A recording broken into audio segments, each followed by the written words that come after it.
At ayun na nga, magluluto tayo ngayon ng ating tambakol mga boss. Ito ang ating mustasa. Siyempre tambakol itong isda mga boss. Itingnan nyo at napakasarap. Ayun na nga. At tayo maggigisa. Papainit na tayo ng ating mantika. Doon na, pag ako'y naggigisa, ang inuuna ko lagi ay ang mantika. Susunod ko dyan ay siyempre ang luya, dahil sa matigas-tigas ito, mas maganda pagka medyo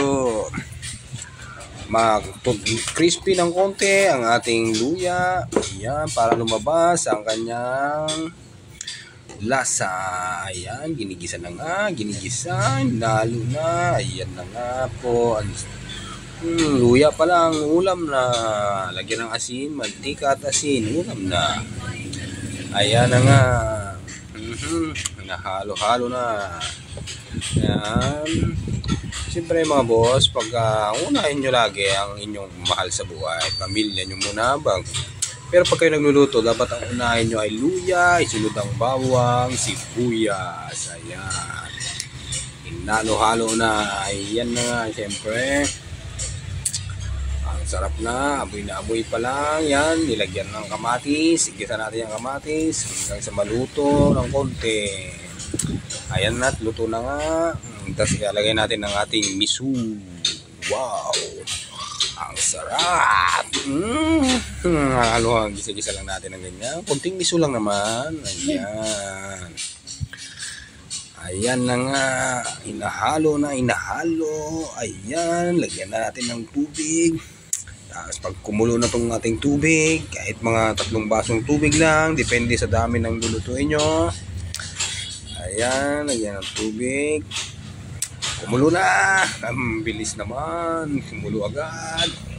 Tapos lagyan natin ng fish cubes. Ayan. Sarap, excuse me po. Tapos ilagay na natin yung ating isda. Ayan, ating tambakol. Ang sarap naman, talaga naman, oh. Sabaw pa lang, talagang naninilaw-nilaw na. Ayan na. Hamuin lang natin ng ganyan ng konti hanggang sa lumambot.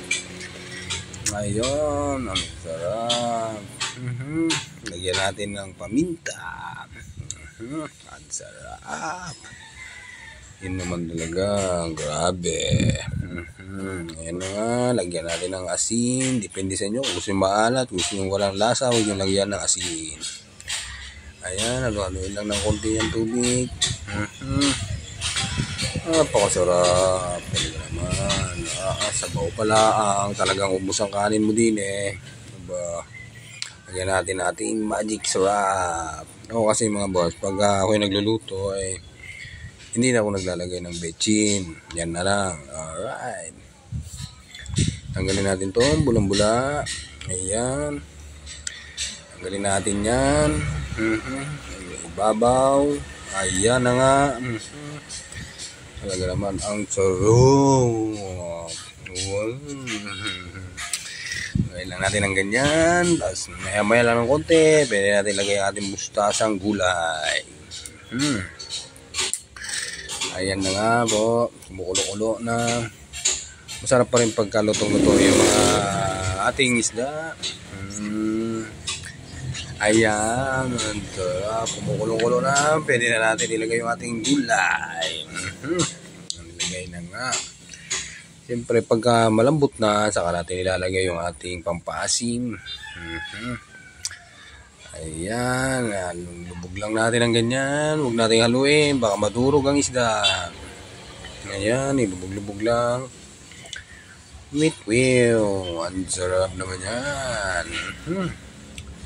Ayan o, sabaw na sabaw pa lang. Suwabing-suwabi na.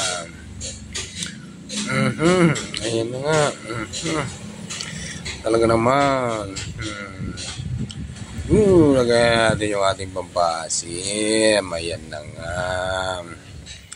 Talaga naman, mapapaasim ang mukhang masim. Ang sarap. Talaga naman. Maya-maya lang mga boss, timplahan nyo na sa gusto nyo timpla. Pwede na, excuse me po, pwede nyo lang tanggalin. Ilagyan pa natin, sayang, may natira. Ayan. Ang sarap naman yan. So, ganun lang. Ano? Pagluto nyo lang si Mari at pare nyo. Pag pumasyal sa inyo, sigurado ubos ang kain ng inyong kanin. Ayan na nga. Ang sarap. Ayan. Medyo brown na. Luto na yan. Tikman-tikman nyo na lang din. Tikman natin. Ang lasa. Ayun. Yan, maraming salamat mga boss, ano? So, meron tayong mga tutorial dyan tungkol sa motor, pagmamodify, pagpapalakas ng ating motor. Visit nyo lang yung playlist natin, makikita nyo dyan. Yun lang, maraming salamat.